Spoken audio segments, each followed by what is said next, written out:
রাত যখন বাড়ি প্রবেশ করলো, সামনের দৃশ্য দেখে সে চমকে উঠল। বছরের পর বছর যে স্ত্রীকে সে মৃত ভেবে এসেছে, সে তার সামনে এখন একজন সাধারণ ওয়েট্রেস হিসেবে কাজ করছে। রাজের চোখে শো আর মনে ঝড় উঠে গেল। আত্মসংযম হারিয়ে সে হঠাৎই বলে উঠল, স্নেহা। স্নেহা অবাক হয়ে উঠল। তার তো বিশ্বাসই হচ্ছিল না রাজ বেঁচে আছে। সবকিছু যেন স্বপ্নের মতো লাগছিল। সে দৌড়ে এসে রাজের মুখ ছুঁতে চাইল, কিন্তু রাজ তার হাত সরিয়ে দিল। তুই এখন সামনে কেন এলি? রাজের গলায় রাগ। স্নেহা হতবাক। এত বছর তুই কোথায় ছিলি? আমাকে নিতে কেন আসিসনি? কখনো দুজনের ভালোবাসা ছিল অটুট। রাজ বিদেশে থাকতো আর তখন স্নেহা ছিল প্রেগনেন্ট। কিন্তু একদিন সব বদলে গেল। হঠাৎ খবর এলো বাড়ির ব্যবসা ডুবে গেছে আর স্নেহার বাবার উপর হামলা হয়েছে। উদ্বিগ্ন স্নেহা রাজকে ফোন করলো, কিন্তু রাজ ফোন ধরলো না। মেঘা, তার বেস্ট ফ্রেন্ড, বোঝালো তুই একটা চিঠি রেখে চলে যা লন্ডনে, আমি চিঠিটা রাজকে দেবো। স্নেহা চলে গেল, কিন্তু সে জানতো না যে মেঘা সেই চিঠিটাই বদলে দিয়েছে। এদিকে লন্ডনে পৌঁছে স্নেহা জানতে পারলো রাজের প্লেন ক্র্যাশ হয়েছে। তার বাবাও আত্মহত্যা করেছেন। স্নেহা গভীর শোকে পড়লো। ঠিক সেই সময় শুরু হলো লেবার পেন। বাচ্চা সময়ের আগে জন্মালো, খুব অসুস্থ ছিল। অপারেশন জরুরি, কিন্তু স্নেহার কাছে কোনো টাকা নেই। সে কাজ খুঁজলো যেখানেই পারে, বারেও কাজ নিল শুধু ছেলের চিকিৎসার জন্য।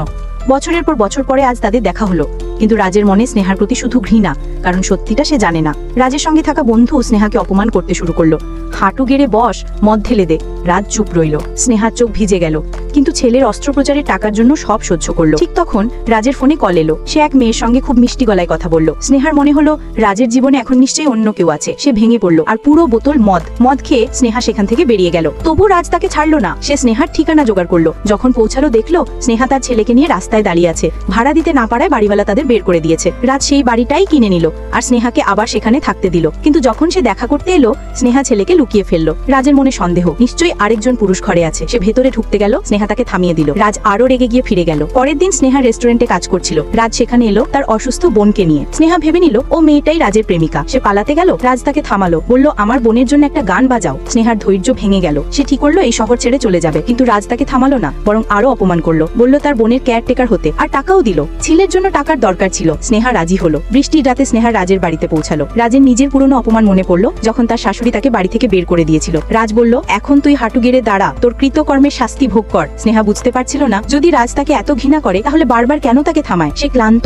ভেঙে পড়া। সে মিথ্যে বলল বাচ্চা সে নাকি ফেলে দিয়েছিল আর রাজকে ছেড়েছিল। রাজের রাগ বিস্ফোরিত হলো। চিৎকার করে বলল, হাঁটু গেড়ে বস আর আমার বাচ্চার জন্য ক্ষমা চা। স্নেহা 2 ঘন্টা ধরে বৃষ্টিতে হাঁটু গেড়েছিল। অবশেষে অজ্ঞান হয়ে পড়ল।